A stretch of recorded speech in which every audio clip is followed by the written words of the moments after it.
My name's Jeff Burmeister. I'm a first-year MBA student here, but I'm also a dual degree student with the School of Natural Resources and Environment.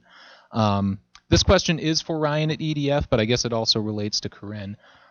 So Ryan, you're currently in the rotational program, and Corinne, you had been in the Renewable Energy Leadership Program at GE.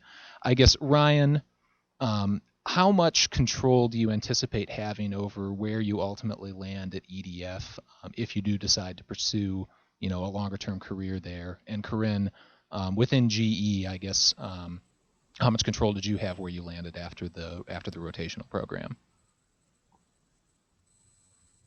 So just to clarify, you mean full-time positions, long-term after the rotations? Correct. Yeah, I think. Long story short, I think there's quite a bit of control. The rotational program itself, the first rotation was not my decision. Everything else kind of is. So I think it's going to mostly be a matter of timing. So when I come out of 2 years, and it's not, there's no hard stop. It could be 2 years and a couple months or whatever it might be. At that point, it's really up to me to handle the networking internally and see which teams are going to have headcount. Which teams are looking for someone, and hopefully I will have met them and made an okay impression, and hopefully avoid some of the sort of interview hassles.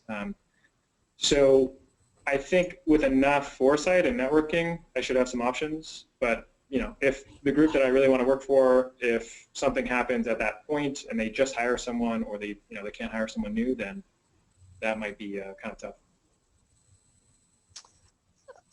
Sure, so I can speak as to my experience. So just a clarification, I did an RELP internship. I wasn't there for the full time.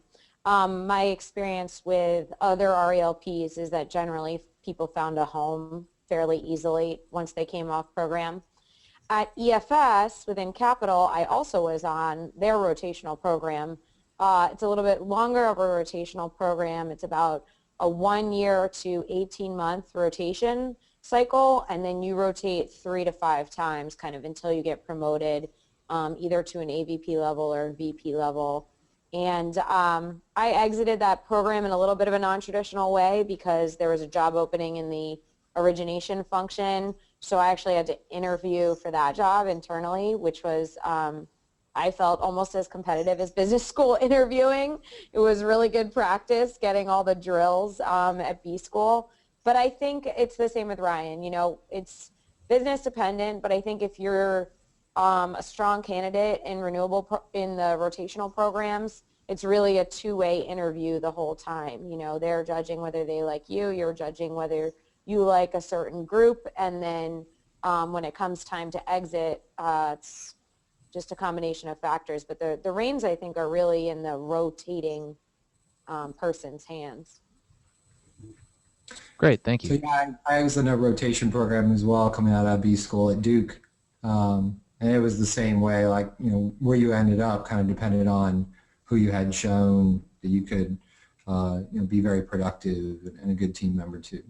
And NRG has a rotation program too as well if you're interested in applying for that. So. Great, thank you.